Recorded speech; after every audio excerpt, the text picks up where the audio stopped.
이 표체의 금액 듀레이션은 이 자체가 T년에 들어오는 캐시플로우의 T년 말에 들어오는, 그러니까 만기가 T년인 무이표체의 금액 듀레이션이 돼야 되는 거죠. 그렇게 돼 있죠. 여러분들 N 곱하기 뭐 프라이스 나누기 1 플러스 Y, 이게 무이표체 금액 듀레이션이죠. 그것들, 이 표체 금액 듀레이션은 캐시플로우들이 여러 개 있는데 그것들은 모두 다 합친 거다. 근데 그 각각의 캐시플로우들은 각 무이표체라고 볼 수도 있겠다. 그러면 각 무이표체들의 금액 듀레이션들의 서메이션이다. 이거는 그렇게 어려운 얘기가 아니에요.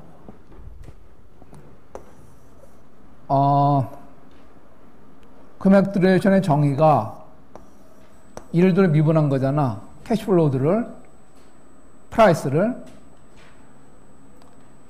그런데 이 표체의 프라이스는 각각의 여러 개의 캐시플로우들의 현재 가치를 합친 게 프라이스죠. 그게 첫 번째 캐시플로우의 현재 가치, 뭐 1 플러스 Y. 아니, 아무튼 이렇게 하면 돼. 프리즘 밸류 오브 첫 번째 캐시플로우의 현재 가치, 두 번째 캐시플로우의 현재 가치. 그래서 이제 이렇게 되는 거죠. 그럼 이것들은 각각의 합이잖아. 그렇죠? D 프리즘 밸류 첫 번째 캐시플로우의 현재 가치 divided by dy, 뭐 이런 식으로 D 두 번째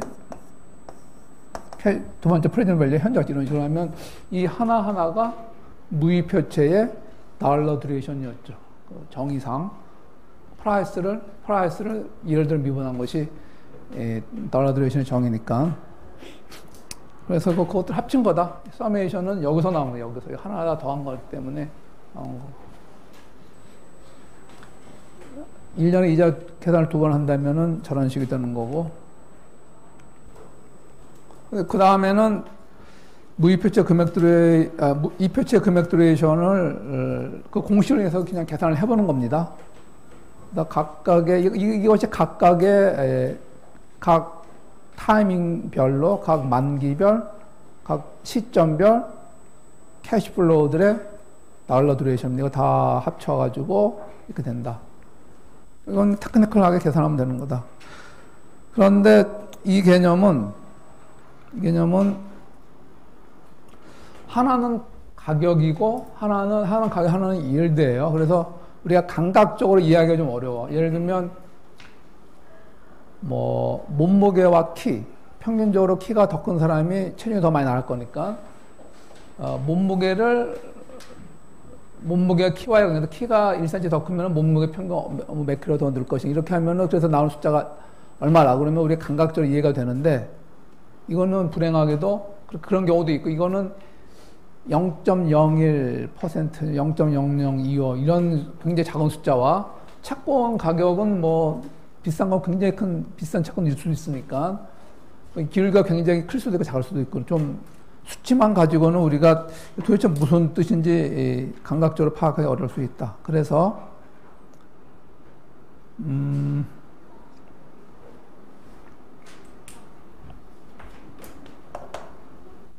나중에 yiel드가 얼마만큼 변할 적에라는 그런 구체적인 수치를 집어넣어서 해석하는 것이 조금 더 낫겠다, 그런 얘기고요. 또 하나의 문제는 달러 듀레이션의 정의는 이렇게 되는데, 실제로 yield가 dy만큼 변하는 경우는 없어요. dy는 0에 가까운, 무한정 가까운 어떤 양수기 때문에 이렇게 변하는 경우는 없어서 현실적으로는 그 갭이 발생한다. 그래서 그런 것들 때문에 이제 여러분들 6장에 컨벡시티 이런 것들을 공부하게 됩니다. 단 실제 이자율 변화가 굉장히 적다면은 실제 채권 가격 변화도 달러 듀레이션이라는 우리가 구한 달러 듀레이션이라는 수치를 활용해서 실제 이자율 변화 곱하기 달러 듀레이션, 이렇게 계산할 수는 있다. 그러면 약간 비슷한 값이 나오긴 하지만은 그렇지 않은 경우에는 문제가 생길 수 있다.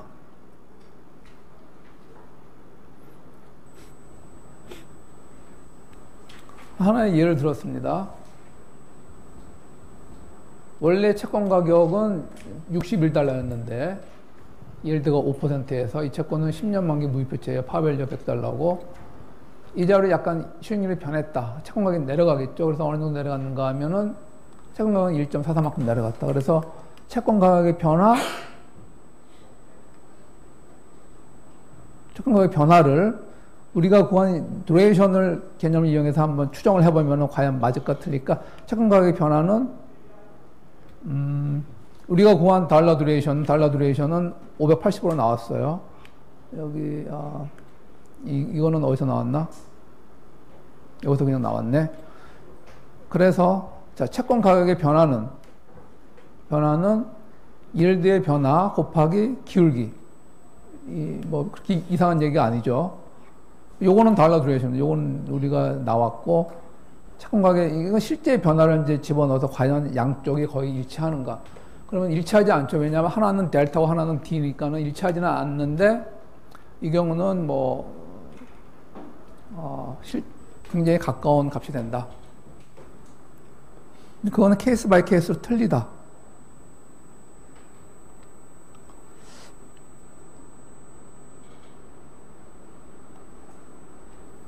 그래서 여기서 한번 정리하고 넘어간다면은 채권 가격의 변화는 우리가 이렇게 테크니컬하게 구한 달러 두레이션 수치 곱하기 실제 이자율 변화와 수익률 변화와 비슷하다. 비슷한 겁니다. 많이 비슷할 수도 있고 그렇게 비슷하지 않을 수도 있어요. 그건 델타 Y가 어느 정도 작을 적에 델타 Y가 매우 작을 때 여기 전제를 했네. 델타 Y가 매우 작을 적에는 그나마 유사하다. 그러면 이제 또 달러 두레이션의 특성을 우리가 생각해 볼 수 있는데 항상 제가 얘기하는 거지만 상식적이다. 외우려고 생각하지 말고 여러분이 내가 상식적인 사람인가만 한번 이게 상식적으로 직관적으로 이렇게 해석이 잘 안 되면은 내가 뭔가 문제가 있지 않은가 한번 생각해 보셔도 됩니다. 액면가라고 썼는데 액면가가 커지면 커질수록 달러 두레이션이 커진다 그런 얘기인데 액면가 대신에 파밸류 대신에 어떠한 단어를 쓸 수 있을까? 어떠한 개념을 쓸 수 있을까? 별로 그렇게 어려운 거 답을 보면 별로 그렇게 어려운 거 아니에요. 가격의 증가함수. 자, 무이표체니까 액면가가 크면 클수록 당연히 가격이 크겠죠. 그러니까 이거는 액면가의 증가함수라고 얘기를 했지만 사실은 그거나 가격이 같은 얘기입니다. 이걸 생각해 보세요. 왜 그런가? 만기 수익률이 이자율이 20%일 적에 변하는 것과 이자율이 1%대 변하는 거는 이자율이 굉장히 높을 때 변하는 것이 임팩트가 좀 적겠죠. 그런 뜻입니다. 뭐 그런 얘기입니다. 파밸류가 1달러인 경우와 1000달러인 경우에 어떤 것이 달러 두레이션이 클까? 이일드가 1%, 15%인 경우에 어떤 것이 달러 두레이션이 클까? 생각해 보자 그런 얘기입니다. 그리고 이 표체의 금액 두레이션은 그 이표체 부산 각 무이표체 금액 두레이션을 모두 합산한 거죠. 제가 조금 전에 설명한 건 이런 뜻입니다. 포트폴리오도 마찬가지고 2번하고 3번하고 2번하고 3번하고 사실은 두 개를 다 썼는데 사실 하나만 써도 돼요. 하나만 쓰면 조금 더 컴팩트하게 이렇게 정리가 되는데 어떤 게 둘 중에 하나만 써야 된다면 어떤 걸 써야 될 것 같아요? 2예요, 3이에요. 둘 중에 하나. 그러니까 하나가 다른 하나를 포함하고 있어. 하나가 더 일반적인 진술이기 때문에 명제이기 때문에 2가 더 일반적이에요, 3이 더 일반적이에요. 3이 더 일반적이니까 그러니까 그런 얘기입니다. 근데 그 쓴 이유는 그냥 이렇게 하는 게 여러분들 학생들이 이해하기 좋을 것 같아서 사실은 같은 얘기예요. 이 표체도 일종의 무이표체라는 채권으로 구성된 포트폴리오를 쓰고 있으니까 특별한 경우죠. 포트폴리오의 특별한 경우가 이 표체다.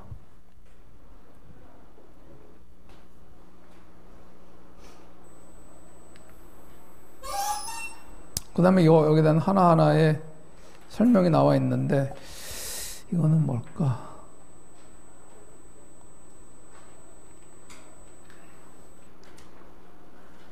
증명한 겁니다. 증명한 것인데, 넘어가도록 하겠습니다.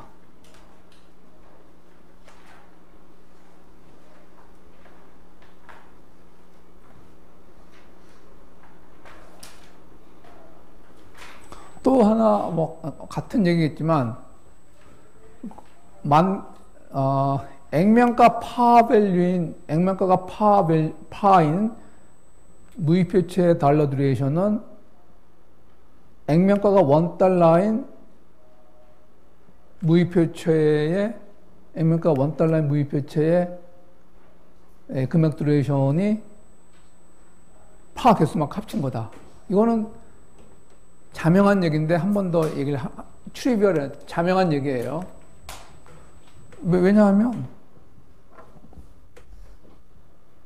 이거는 그냥 생각해 보십시오. 이런 거 가지고 하나하나 다 할 수. 자, 두 번째, 이제 여기까지 금액 듀레이션이었고 이제 조금 더 약간 어드밴스된 개념인 수정 듀레이션이 나온다.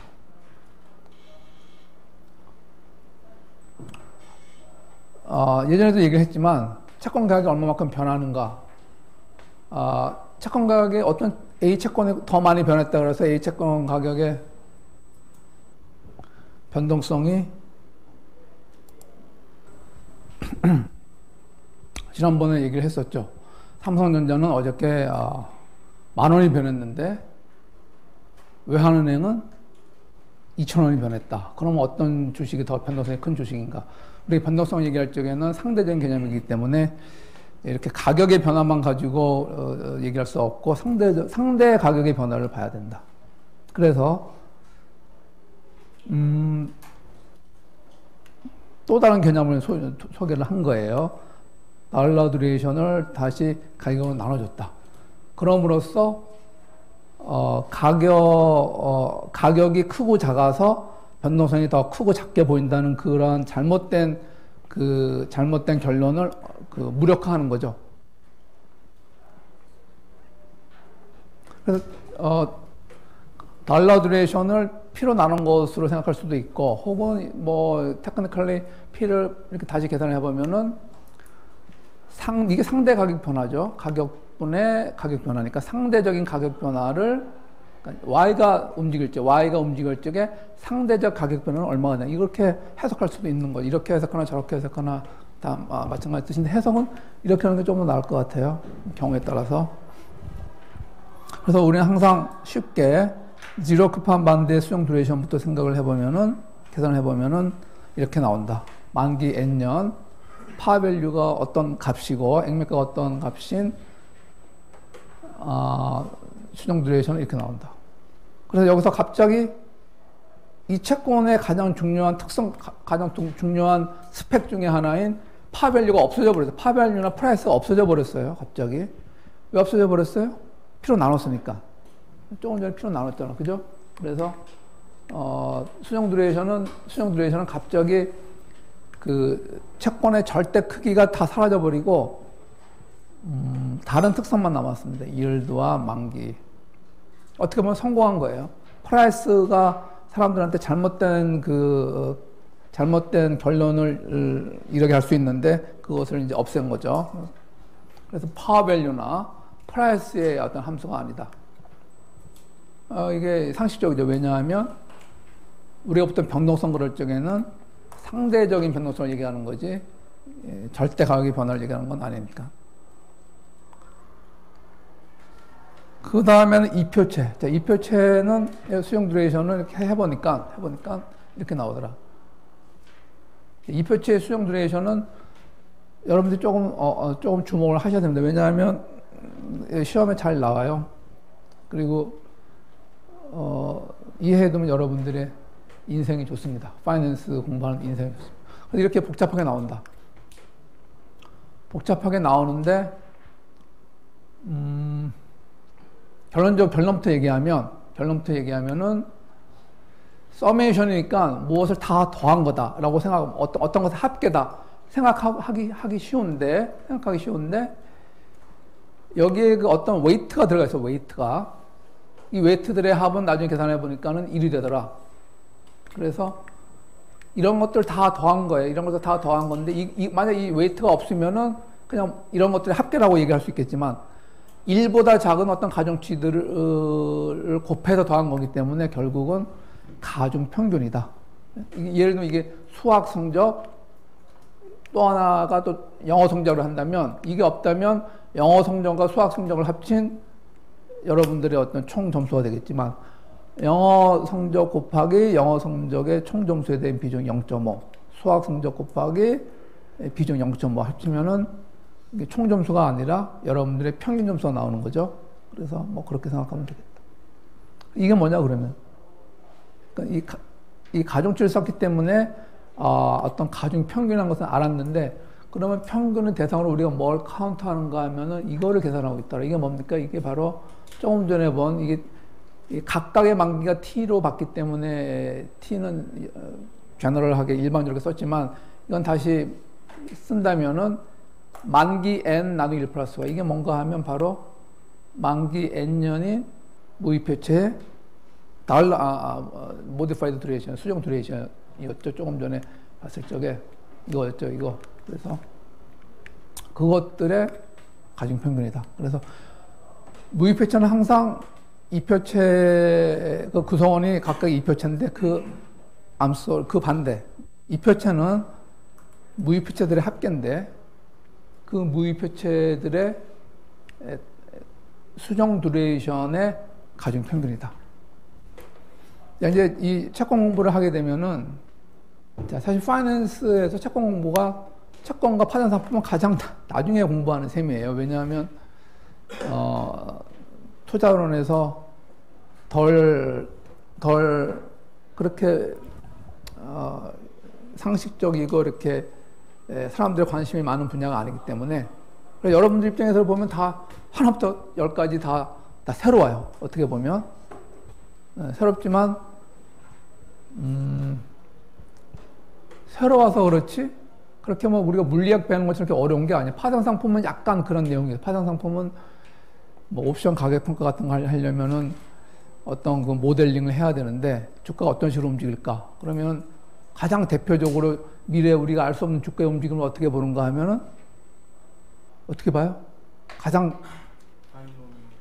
바이노미얼은 어떤 현실을 이렇게 간단한 거예요. 1초 후에 주가가 딱 두 가지 값만 가질 수 있다는 게 바이노미얼 가정인데, 그거는 이제 현실은 굉장히 단순한 거고, 그 바이노미얼 굉장히 많이 하면은 이항 분포를 굉장히 많이 이렇게 겹치게 하면은 다 정규 분포가 또 되죠. 그런 거 배웠죠. 그래서 정규 분포는 연속 분포, 바이노미얼은 이상 분포라서 그 정규 분포 중에 주가나 환율이나 이런 것들, 외환이나 주가나 환율이나 수익률, 환율, 이자율의 움직임을 가장 잘 설명한다고 보여지는 사전적인 모델이 브라운 운동 모델이에요. 브라운 운동. 여러분들이 물리학에서 브라운 운동이라 들어본 적이 있을지 모르겠지만, 방향성이 없고 계속 이제 자유롭게 움직이는데 평균은 항상 그 자리에 있고, 그러나 점점 변동성 커지는. 여러분들이 담배를 여기서 피게 되면 담배 연기 올라갈 적에 담배 연기가 특별히 바람이 불지 않는 한 평균은 항상 이 위치에서 올라가겠죠. 돌아서 올라가든 말든지 간에.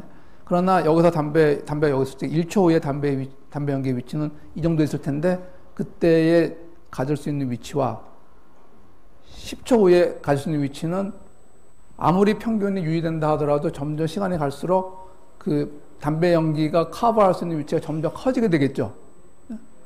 그게 이제 브라운 운동의 특성인데, 그런 것이 주가나 이자율이나 환율의 움직임을 가장 그런 식으로 해서 그 파생 상품에서는 그런 것까지 배워야 되지만, 우리는 그런 걸 배우는 게 아니라 단순하게 좀 더하기 빼기를 배우고 있는 거기 때문에, 이거는 여러분들한테 약간 안 봤던 것일 뿐이지 근본적으로 그렇게 어려운 문제는 전혀 아니다.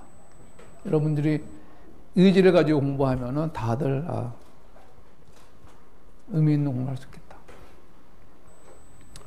설명한 거예요. 이거는 가중치고, 가중치의 대상은 이건데 이게 바로 뭔가 하면 바로 만기 T년의 무이표체 수용 듀레이션이기 때문에 결국 이표체의 수용 듀레이션은 그 이표체를 구성하는 무이표체의 수용 듀레이션의 가중평균이다. 그래서 달러 듀레이션, 금액 듀레이션은 상대적인 개념이 아니라 절대적인 개념이었기 때문에 그 결과 이표체의 달러 듀레이션은 무이표체의 달러 듀레이션의 합계가 됐지만 금액 수정 듀레이션은 이게 상대적인 개념이기 때문에 합계가 아니라 평균이 되는 거예요. 여러분들이 영어, 수학 점수를 합친 총 점수하고 평균 점수는 아무리 과목이 많이 늘어난다 그래도 자동적으로 점수가 올라가지 않죠. 총 점수는 과목이 늘어나면 늘어날수록 올라가지만 그래서 달러 듀레이션 경우 이표체 같은 경우에 덩치가 큰 이표체일수록 한마디로 가격이 더 큰 이표체일수록 달러 듀레이션이 커지지만 이표체의 수용 듀레이션은 아무리 덩치가 크다 하더라도 단순히 그 이유 때문에 큰 값을 가지지는 않는다 그런 얘기. 그런 얘기고. 그래서 예제 같은 경우는 예전에는 제가 수업 시간에 다 이런 걸 여러분들하고 했는데 여러분들은 책이 있어요. 책. 어떤 면에서 책이 저보다 더 친절할 수가 있어. 네? 책은 이제 공공대중을 위해서 쓴 거기 때문에 조금 더 신경을 많이 썼고 이거는 이제 여러분들이 어느 정도 경영 경제 전공하니까 제가 필요한 설명을 약간 쉬운 설명 생략할 수 있기 때문에 여러분 책을 열심히 읽으세요. 그것이 여러분들의 지식과 심지어 시험 대비와 외부 시험, CFA라든지 CPA라든지 그런 것에 대해서 도움이 될 겁니다.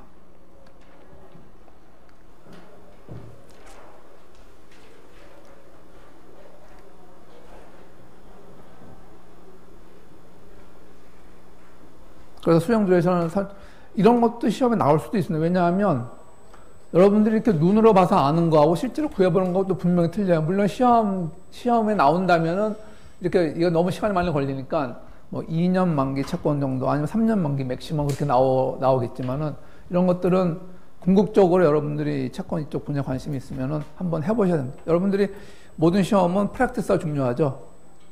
그리고 시험뿐만이 아니라 여러분들이 감각을 익히기 위해서 한번 해보는 게 중요한데 이런 것도 여러분들 맡기도록 하겠습니다. 그래서 이 5년 만기 이표체의 투영도에서 구해보니까는 4.08이 나왔다.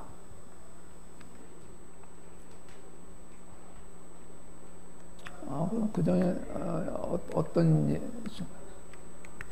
이 9.09는 어디서 나왔나? 위에서 아마 10년 만기 여기서 나왔네. 여기 10년 만기 10년에 이런 채권은 금액 듀레이션이 무이표체인 경우에 수령 듀레이션이 9.09 나왔다. 그거는 이것까지는 뭐 별 문제가 없어. 그냥 기술적으로 기계적으로 계산하면 돼. 그러면 이거를 여러분들 입장에서는 우리는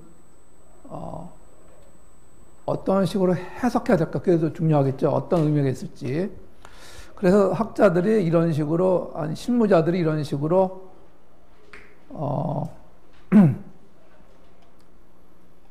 해석을 했다. 어떻게 해석을 했는가 하면 이겁니다. 이거.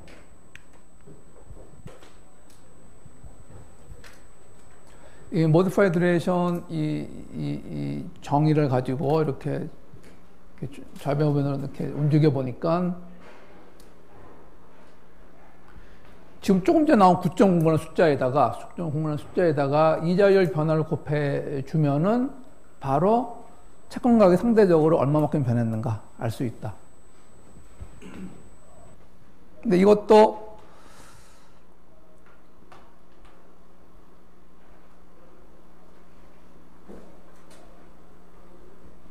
그렇게 만족할 만한 그 해석이 좀 어려운 게 실제 이자는 이런 식으로 DY처럼 변하지 않고 실제 이자는 델타 Y로 변한다. 델타 Y는 DY보다 큰 어떤 이산적인 숫자죠. 그러니까 실제 이자, 우리가 알 수 있는 이자율 변화는 DY가 아니라 뭐 25bp, 10bp 하는 이런 어떤 델타 Y라는 숫자인데 이 숫자를 집어넣게 되면은 드디어 이제 양측에 이제 좌변과 우변에 이제 갭이 생기는 거죠. 갭이. 우리가 알 수 있는 거는 이거밖에 없는데 사실은 이게 dy였어야 된다. dy였어야 되는데 실제는 이걸 집어넣어야 되니까는 양자가 비슷할 수도 있고 비슷하지 않을 수도 있다. 여기에서 이제 문제가 시작된다. 그래서 사람들이 어떤 짓을 했는가 하면은 이거 뭐 이렇게 해도 여전히 무슨 얘기인지 잘 모르겠어요. 무슨 얘기인지 잘 모르기 때문에. 왜냐하면 MD가 뭐 9.5 나왔다 그러면 이걸 바로 해석하고 싶은데 이거 무슨 의미인지 이것만 이런 식으로 해도 뭐 좀 모르겠다. 그래서 양변에 퍼센티지로 표시하면 좀 나을 것 같아요. 양변에 100을 곱하니까 이렇게 되죠. 여기까지는 이제 여전히 이제 근사하다는 뜻이지만 여전히 여기까지는 왔습니다. 그런데 조금 더 어려워진 것 같아요. 오히려 그 결과 조금 더 어려워진 것 같아서 델타 Y는 0.01을 한번 집어넣어 보자. 그러면 좌변에서는 MD만 남고 좌변에서는 modified duration만 남고 우변은 이렇게 나오는데 좌변, 우변 모두 우리가 원하는 결과를 얻었어요. 좌변은 뭡니까? 우리가 9.09라는 수정 듀레이션 값을 받았는데 이것이 무슨 뜻인가 하면 이런 뜻이다. 이거 뭡니까? 이게 이제 가격 변화율이죠. 퍼센티지. 그렇죠? MD는 9.09라고 하면 9.09는 9.09%나 9%라 그런 뜻입니다. 가격의 상대적 변화율이 한 9% 정도 된다. 일드가 변하게 되면 가격의 현재 가격에서 약 9% 정도 변하게 된다. 뭐 그런 뜻이 되는 거죠. 그래서 굉장히 아주 마음에 드는 아주 간단한 이해하기 쉬운 결론에 도달했는데 이건 굉장히 조심해야 된다. 그래서 이런 식으로 해석을 합니다. 보통 우리가 어떻게 가정했어요? 델타 Y가 0.01이다. 100bp다. 라고 가정했기 때문에 이렇게 가정했을 때는 modified duration이 굉장히 쉬운 이해하기 쉬운 어떤 개념이 된다. 이자율이 100bp 상승할 때 가격이 몇 퍼센트 변하는가. 조금 전에 9.09는 그러니까 yield가 1%포인트. 지금 우리가 연 이율이 예를 들면 2%라고 한다면 yield가 2%에서 3%로 올라갈 때의 채권 가격이 예를 들면 9% 정도 변한다. 그런 뜻입니다. 사실 이것도 좀 현실적으로 이렇게 많이 변하는 경우는 거의 없죠. 근데 그렇게 해석할 수 있다는 뜻이고 또 한 번 제가 가정한다면 여기 말고 이거 말고 yield 이자율은 정확히 말하면 yield 여러 가지 여기 또 다른 숨겨진 전제는 우리가 이미 알고 있는 또 다른 숨겨진 전제에는 어떤 게 있습니까? 두 개가 있어요. 항상 우리가 이 yield가 이렇게 변할 적에 채권가 이렇게 변할 거다. 그런 뜻인데 두 번째 질문이 그러면 여기서 우리는 어떤 것을 우리도 모르게 가정하고 있는 거예요? 그것도 좋은 얘기야. 좋은 얘기인데 그 망위까지 보유한다는 그거는 좀 틀려요. 그거는 yield 값의 뜻이야. yield 값의 개념이 이거는 yield가 변할 적에 가격이 이렇게 변한다는 거 우리가 해석할 수가 있는데 여기서 요 가정뿐만 아니라 또 다른 가정이 사실 있는 거예요. 그 전에 여러분들이 배웠어요. 우리 yield 공부할 적에. 어떤 가정이었어요? 패럴렐 시프트였죠. 그 yield가, 그러니까 수익률 곡선이 R1, R2, R3 모두 Y로 똑같고, 이게 이제 yield 커브가 수평하고, 그 다음에 수평한 yield 커브가 수평하게 이제 움직이는 그런 것을 가정했었죠. 그래서 사실은 그것까지 다 포함한 거다. 우리가 yield 얘기를 할 적에는 항상 그것을 우리가 알고 있어야 된다.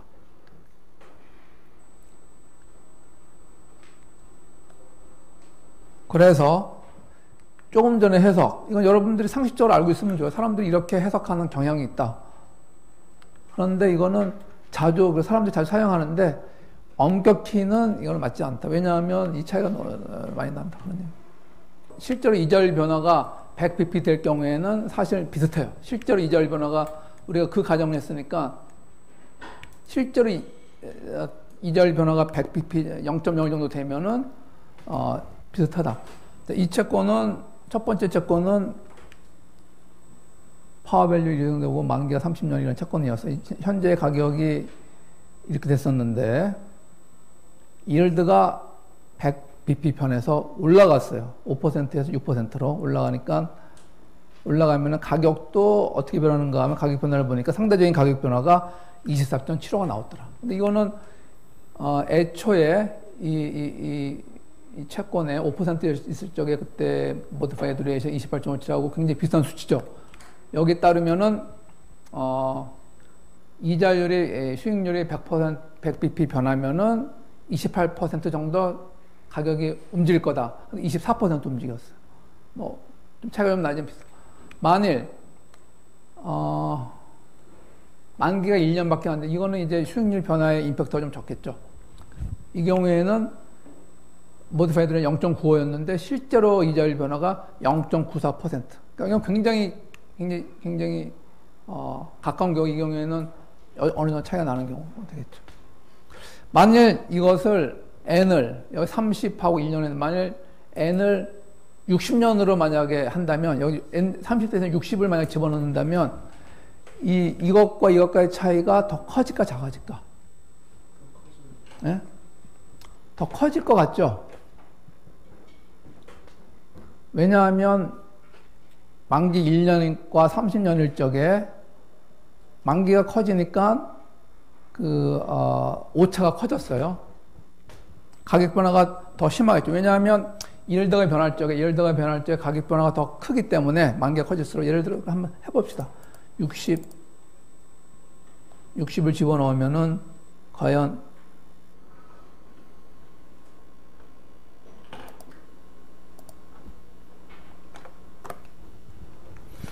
그래, 이런 채권이 만기 60년의 채권이 있었다고 무이피트 있었다고 한다면 모디파이드 듀레이션이 57 나왔는데 그러면 가격의 상대적 변화가 57% 비슷하게 움직여야 되는데 아까보다 많이 커졌어요. 13%, 14% 정도 차이가 많이 났죠. 아까보다. 뭐 그렇게 한다면 이거를 600년으로 하면은 한 120년으로 하면 더 커지겠네.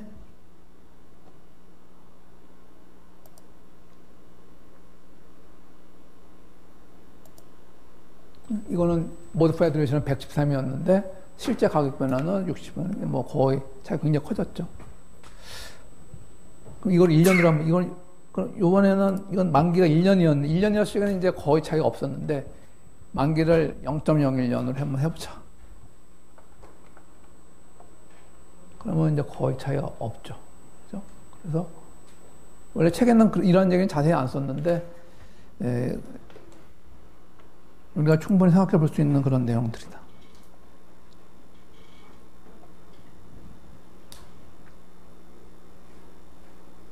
그래서 사실 제가 이제 예를 들어준 것에 불과한데, 왜 만기가 다른 모든 조건은 동일하고 만기가 커지면은 이 갭의 차이가 이렇게 날까? 이거는 제가 조금 전에 보여드린 거는 그냥 하나의 예고, 일반적으로 이게 맞는가 틀리는가는 이렇게 하면 안 되고, 어떤 모델링을 해가지고, 분석적으로 해보면은, 만기가, 이거 이제 편비범하면 되겠죠.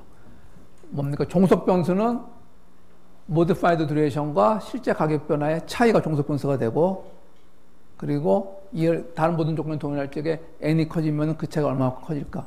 그런 식으로 하면 우리가 풀어볼 수 있겠죠.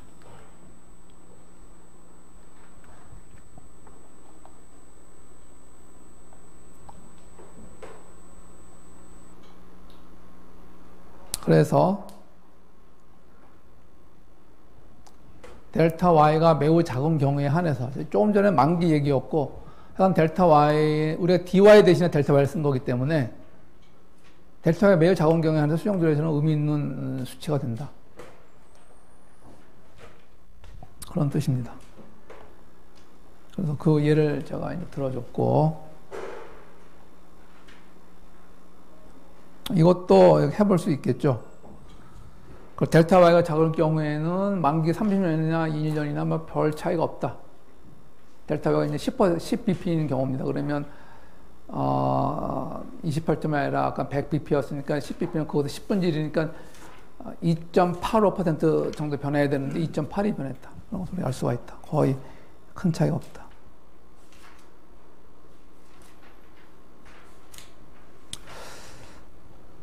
자, 그래서 이제 수용 듀레이션을 지금까지 어느 정도 좀 봤고요. 이제 마지막으로 수용 듀레이션의 특성이 어떤 것들이 있을까? 이거로 이제 마지막 정리를 해야 되는데, 근데 이거는 우리가 요 다음에 배울 맥컬리 듀레이션과 또 개념이 좀 유사하기 때문에 한꺼번에 뭉쳐서 같이 해야 되겠다. 나중에 같이 하다. 자세한 특성은 나중에 같이 하고 기본적인 특성만 몇 가지 하겠다. 상식적이다. 기본적인 특성 여러분들.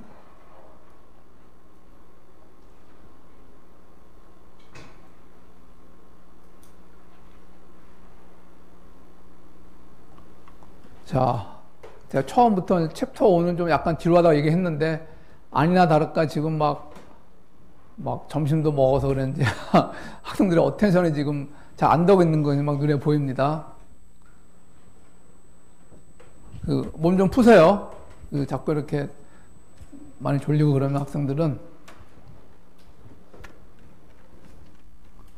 자, 이 내용은 사실 그렇게 판타스틱한 내용들이 아닌데 이런 것들을 이제 여러분들이 이런 과정을 거쳐야지 그 다음에 우리가 논의를 할 수 있게 됩니다.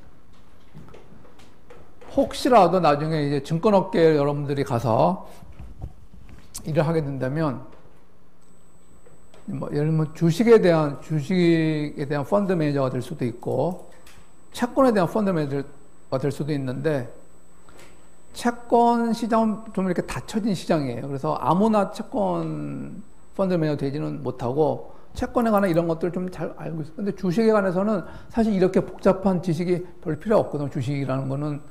이런 거 몰라도 주식 투자를 잘하는 펀드 매니저가 가능하고 할 수 있기 때문에. 근데 채권은 철저하게 이런 것들이 다 이렇게 기반이 돼야 되는 겁니다. 나중에 얘기할 기회가 있을지 모르겠지만 또 주식과 채권이 합쳐져서 파생상품 선도 거래 같은 것을 하는 경우가 있는데 그럴 때에도 이런 채권에 관한 지수는 좀 의미가 있습니다. 아무튼 이제 5장 거의 끝나갑니다. 6장까지는 계속 이렇게 여러분들이 잘 몰랐던 것들을 하나하나 배워나가는 과정인데 좀 딱딱하죠, 사실. 자, 다시 조금 전에 얘기한 것을 다시 설명한다면, 수정 듀레이션의 여러 가지 특성을 우리가 이제 정리하고 싶은데, 이거는 조금 후에 배울 맥컬리 듀레이션과도 이 개념이 유사하기 때문에 그때 같이 배우겠다 그런 얘기입니다. 따로따로 배우기보다는. 기본적인 특성만 몇 가지 있다. 자, 이거는 여러분들한테 그냥 맡기겠습니다. 왜냐하면 똑같은 얘기이기 때문에 상식적인 얘기고, 그래서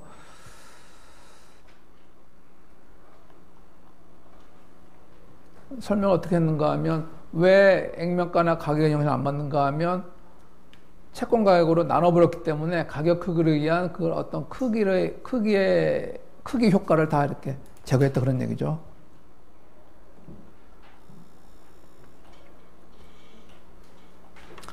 자, 그러면 이게 아마 듀레이션 개념은 마지막 개념인 것 같은데, 여러분들이 맥컬리 듀레이션 개념은 혹시 들어봤을지 모르겠어요. 이것이 가장 오래전부터 알려진 개념이기 때문에.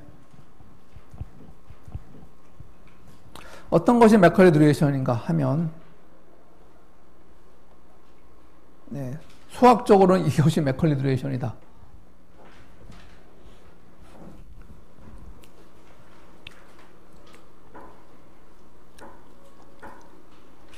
자, 이 채권은 이제 이표체를 가져오고 있는 거예요. 이표체. 캐시플로우들이 여러 번 이제 발생하는 이표체. 그래서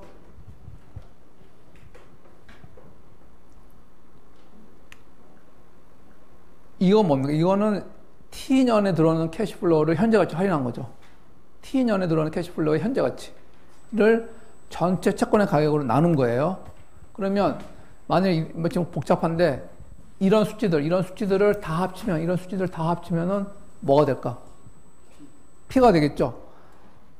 이 채권으로부터 들어오는 모든 캐시플로우들을 현재 가치를 할인한 것이 바로 요 항목인데, 이것들을 T는 1부터 10까지 다 합치면 이 자체가 P가 되겠죠. 그렇죠? 그래서 결국 이것들 다 합치면은 분모가 돼요. 그러니까 결국 이 수치들을 다 더해가면 1이 된다. 예를 들면 이건 P는 영어 성적, 수학 성적, 국어 성적이 다 합친 거고, 요거는 영어 성적 혹은 수학 성적 혹은 국어 성적. 그래서 이 분자들 다 합치면은 총점이 되기 때문에 이 수치, 이 분수 자체를 다 합치면은 1이 된다. 1이 된다고 했으니까 다시 말하면 이것이 일종의 가중치예요. 가중치. 합쳐서 1이 되는 건 항상 가중치다. 이 가중치가 어떤 것을 지금 평균의 대상으로 하고 있는가 하면, 이 가중치를 써서 우리가 어떤 것의 평균을 내려고 하고 있는가 하면 T의 평균을 내려고 하는 T의 평균. 이 T는 뭡니까? 캐시플로우가 들어오는 타이밍이에요. 그래서 결국은 이 수학적인 정의지만 이거를 우리 해석한다면, 여러분이 어떤 채권을 가지고 있을 적에 그 채권으로부터 여러 번의 캐시플로우가 이제 예상이 되는데,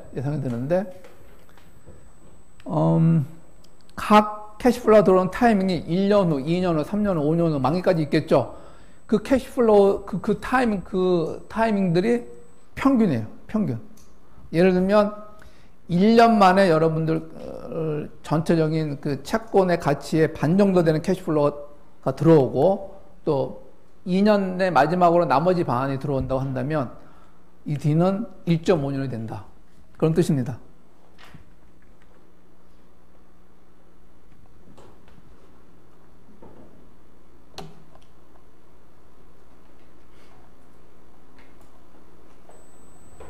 조금 전에 설명한 개념이 가중치라고 했죠. 이 가중치인데, 이것이 무엇을 지금 평균 내려고 이런 가중치 쓰고 있는가 하면 T의 평균을 내고 싶어 한다. T가 뭡니까? 캐시플로우가 들어오는 타이밍. 현금 흐름이 언제 들어오는가? 1년, 2년, 3년 여러 번에 걸쳐 들어오는데 그것들의 평균 시점이 얼마인가? 요것이 맥컬리 듀레이션의 유일한 해석이에요. 유일한 해석이고, 여러분들 책의 풋노트 그 주석에 보면은 이것이 좀 잘못된 내용이라는 것이 나와 있을 겁니다. 이런 식으로, 이렇게 편의적으로 해석하고 싶어 하는, 시도가 있는데, 그거는 사실 좀 잘못된 거고, 그 얘기가 주석에 나와 있고, 정확한 그 해석은 캐시플로우들이 여러 번에 걸쳐 들어오는데 그것들의 평균 시점, 평균 타이밍이 얼마일까? 이걸 왜 평균 만기라고 그러면 좀 말이 좀 안 되기 때문에 얘기를 하는 겁니다.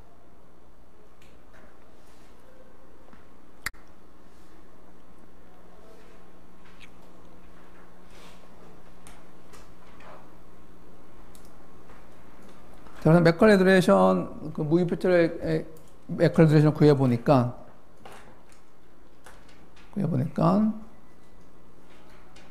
무기표출은 캐시플로우가 한 번밖에 안 들어오죠, 만기에. 그죠? 만기 한 번밖에 안 들어오니까 그 타이밍은 한 번밖에 없고 결국 타이밍의 평균도 바로 그 만기다. 그러는 거고. 이 표체는 이제 계산을 해봐야 되겠죠. 예를 들면 이거 만기 2년인 이 표체였는데 평균 타이밍이, 캐시플로우 들어온 평균 타이밍이 1년째도 들어오고 2년째도 들어오는데 평균 타이밍은 1.74년이 되더라. 이것이 바로 맥컬리 듀레이션이 되겠다. 만일 다른 조건은 다 동일한데 일다가 굉장히 커졌어요. 일다가 굉장히 커지면은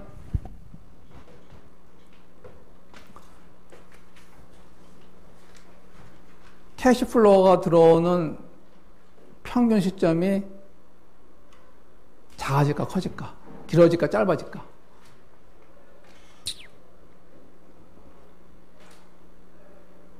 똑같이 2년짜리 채권인데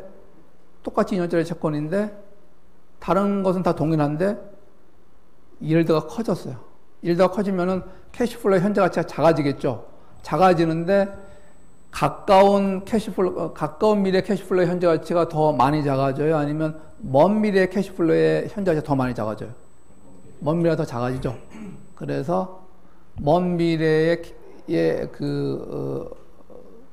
캐시플로우의 현재가 더 작아지니까 먼 미래의 캐시플로우가 채권 가격에 대해서 차지하는 비중이 낮아지기 때문에 결국 가까운 캐시플로우의 비중이 더 커져서 가까운 것이 예를 들면 1년, 먼 것이 2년이라고 한다면 1년의 비중이 더 커지기 때문에 더 작아진다. 조금 전에 1.7 얼마였는데 2열 더 커지니까 결국은 조금 더 작아졌다.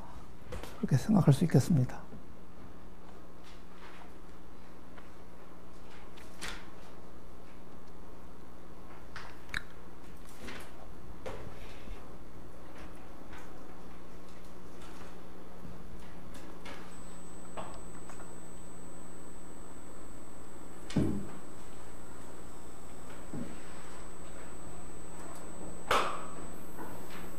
그 다음에 굉장히 중요한 공식이 나왔네. 결과만 수학적으로만 보면, modified duration은, 수정 duration은, 우리가 조금 전에 처음에 본 수정 duration은, 맥컬리 duration과 이런 관계가 있습니다. 그러니까, 사실, 이럴 때가 굉장히 작다면, 0에 가깝다면, 둘이 거의 같은 값이에요. 이거는 굉장히 유명한 공식이기 때문에 여러분들이 알고 있어야 됩니다. 만일 요거는 너무 간단해서 시험에 자주 나올 수 있는 거는 만약 이자 계산을 1년에 2번, 3번 한다면 여기서 약간 변화가 있어서 y 대신에 y 나누기 m이 된다. 이거는 이제 수학적인 결과입니다. 이거는 특히 제 시험뿐만이 아니라 여러분들이 이것과 관련돼서 CPA나 CFA나 그런 시험을 볼 적에 자주 나올 수 있는 그런 문제죠. 만일 그러면 이자 계산을 굉장히 자주 하는 경우, 그 경우는 이제 m이 무한 들어가는 경우죠. 이자 계산 횟수니까 m이 무한 들어가면 어떻게 됩니까? m이 무한 들어가면 md와 d의 관계가 어떻게 돼요? 맥컬리 듀레이션과 수정 듀레이션의 관계가 서로 같아지죠. 이게 이제 0이 되니까. 그래서 나중에 책에 증명이 나오지만 여러분들 결과만 알고 있어도 좋습니다.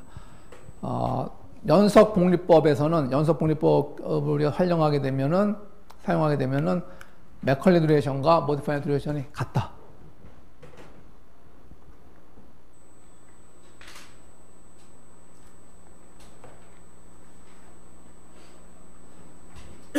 그래서 아까 제가 이제 수정 듀레이션의 특성을 공부해보자.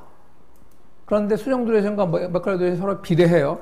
D가 커지면은 아닙니다. 수정 듀레이션 이게 수정 듀레이션 다 헷갈리네. 둘 다 수정 듀레이션과 맥컬리 듀레이션이 서로 비례하기 때문에 이게 커지면 둘 다 작아지면 같이 작아져. 그래서 둘 중에서 우리가 해석하기 편한 거를 거기에 이제 주로 활용해서 이해를 하면 됩니다.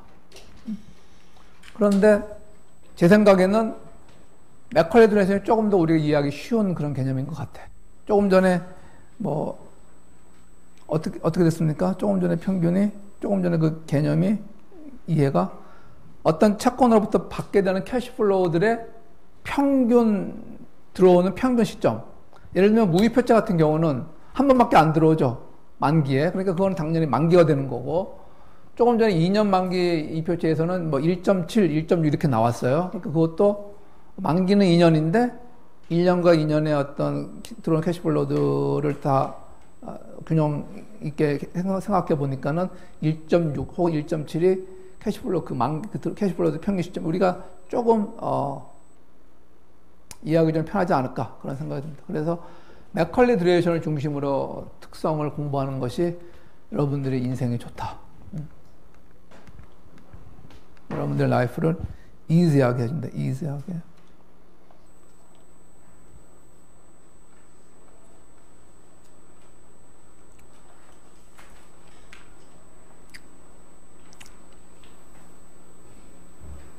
또 이제 몇 가지 특성이 또 나왔어요.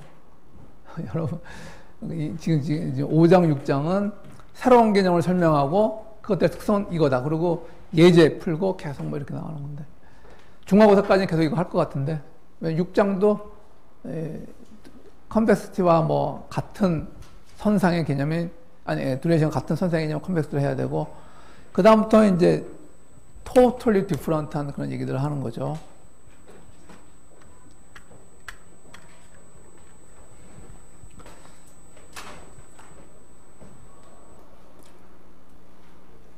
자, 계속 뭐 무의표체, 이표체 얘기나.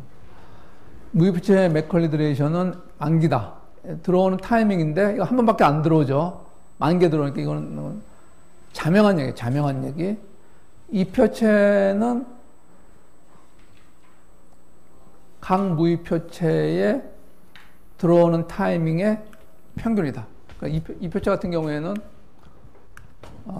캐시플로우가 만기까지 매년 이렇게 들어오는데 그것들이 평균이다. 그러면 다시 얘기하면 각 캐시플로우들 혹은 각 무의표체들의 그 맥컬리 드레이션들의 평균을 이렇게 해석해도 되는 거고 2번하고 3번은 같은 얘기를 했죠. 2번은 항상 같은 얘기인데 한 번 더 그냥 쓴 것일 뿐입니다. 그래서 생각을 한번 포트폴리오를 한번 생각을 해봤다. 채권 A와 B가 있는 포트폴리오입니다. 채권 A와 B는 파밸류는 같고 만기는 서로 틀려요. 그래서 채권 가격은 파밸류는 같지만 만기가 너무 틀리기 때문에 채권 가격은 만기 1년 채권이 훨씬 더 크다. 이것들의 각 채권들, 이거 둘 다 이제 무의표체인데 각 채권들의 맥컬리 드레이션을 구해보니까 이거는 무의표체니까 당연히 캐시플로우가 다 한 번 들어오고 그 들어온 시점은 30년째 들어온다. 이거는 1년째 들어온다. 그래서 이 전체 채권 포트폴리오는 30년과 1년의 평균인데 가중평균이죠. 어떤 것이 더 평균에 더 많은 비중을 더 많은 영향을 미치는가 하면 당연히 가격이다.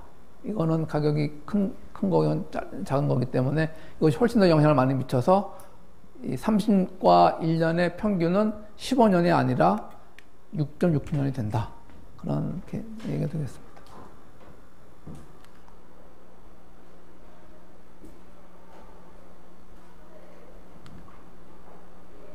그래서 지금 우리가 기본적인 특성을 했고 이제 맥컬리 드레이션 개념을 이제 배웠으니까 이제 수정 드레이션까지 같이 퉁쳐서 같이 한번 정리를 해보자. 여기서 드레이션은 뭐 맥컬리 드레이션일 수도 있고 수정 드레이션일 수도 있습니다. 그래서 이것까지 하면 아마 다 끝나지 않을까? 5장?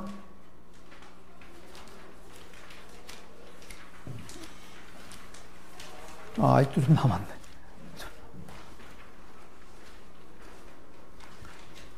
네, 여러분들이 이제 좀 어려워하고 지루해하기 때문에 그것을 이제 한 방에 없애는 방법이 있다.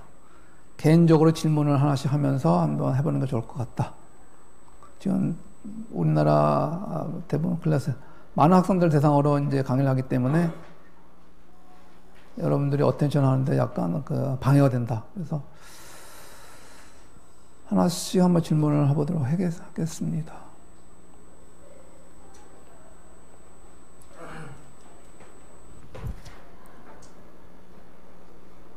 자, 맥컬리 드레이션을 생각하면 좋을 것 같아요.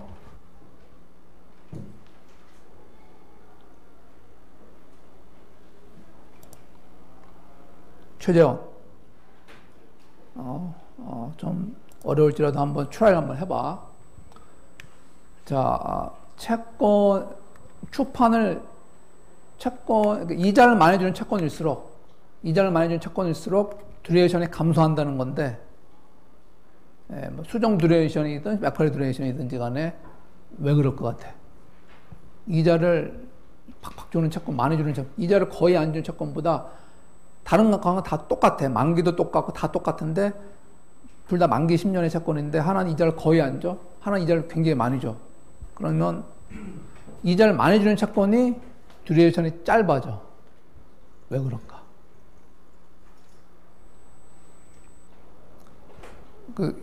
액면 이자율이 높으면 이제 초기에 받는 캐시플로우들이 의미가 있는 그런 수치가 되기 때문에 그것들이 들어오는 시점들의 평균이 되기 때문에 점점 이제 짧아지는 거죠.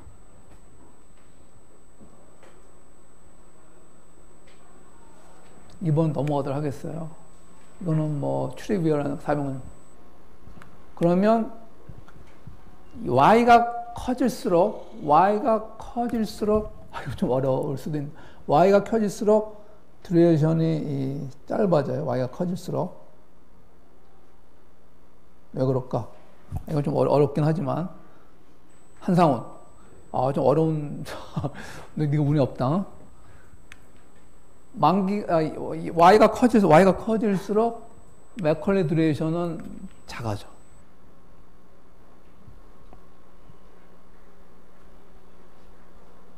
좀 어렵죠? 왜 그럴까? 왜 평균, 캐시플로우 들어오는 평균 타이밍이 더 빨라진다고 생각이 들까? y가 커질수록. y가 커지면은 어떤 채권으로 받는 비슷한 얘기예요. 모든 캐시플로우들의 현재 가치는 다 작아지죠.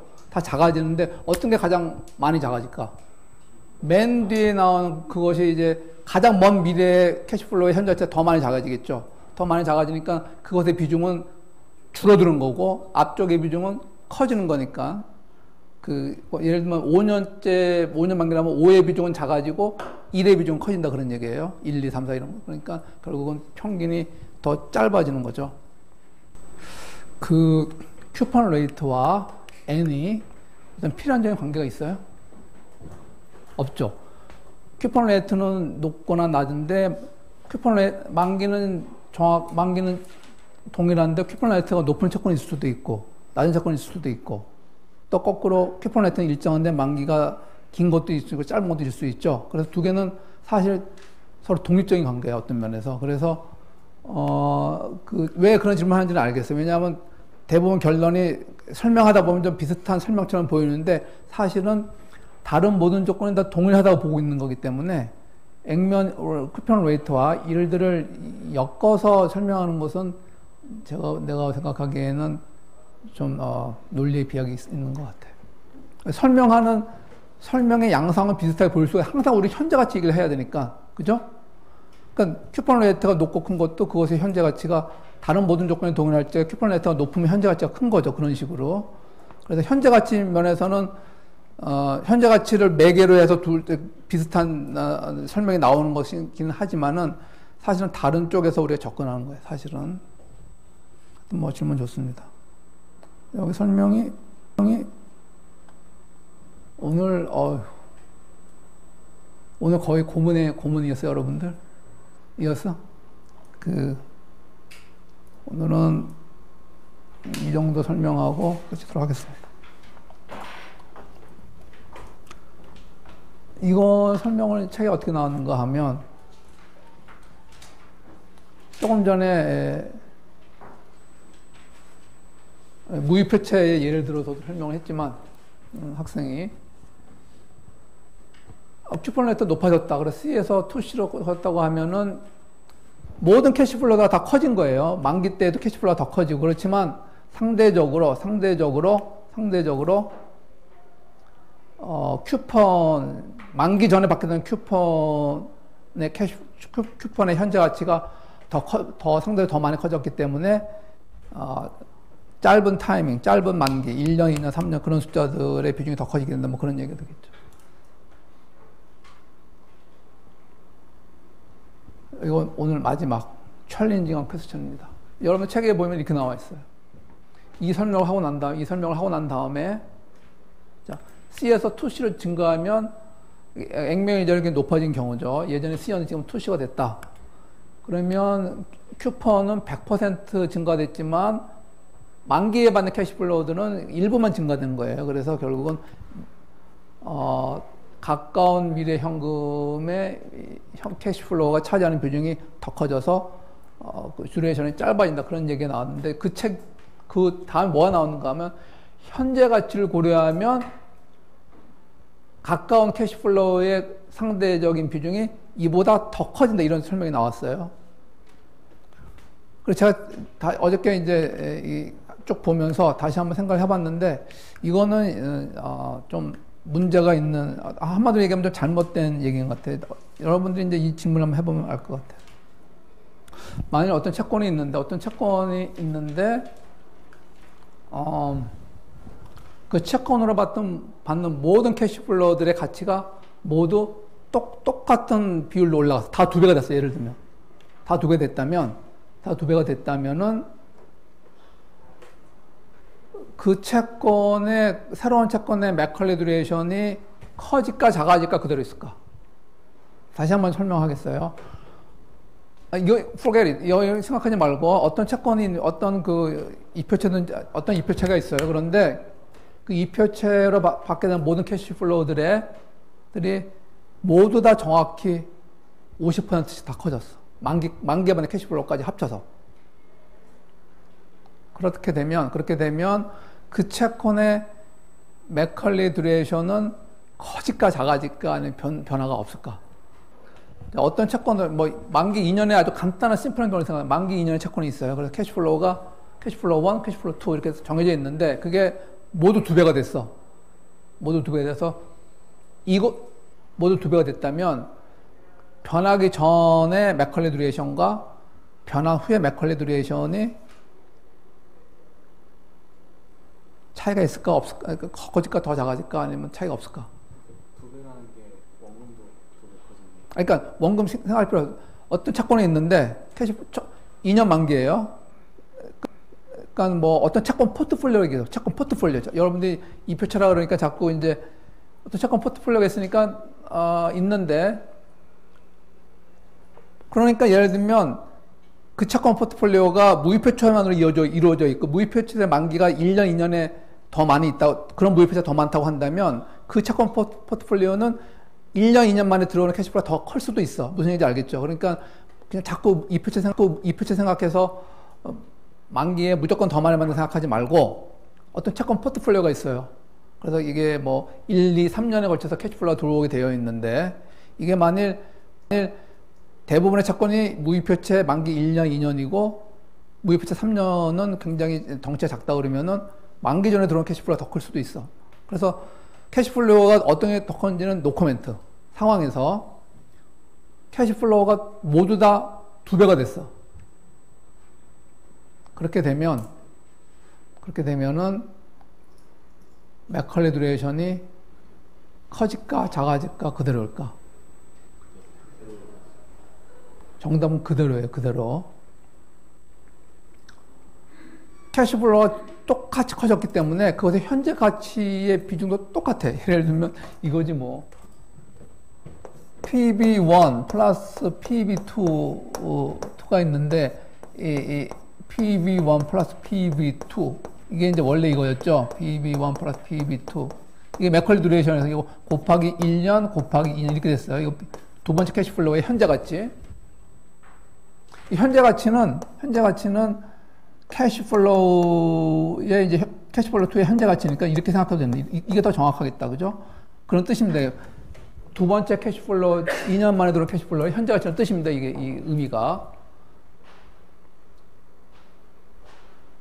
그런데 이 캐시플로우가 모두 다 N배가 됐어요. N배. 2배가 됐어요. 2배가 되면 PB2 곱하기 캐시플로우 2는 2 곱하기 PB 캐시플로우 2가 될까 안 될까? 2배가 된 캐시플로우의 현재 가치는 그 전에 캐시플로우의 현재 가치의 2배가 될까 안 될까?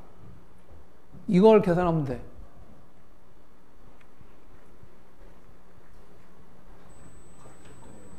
같을까 틀릴까?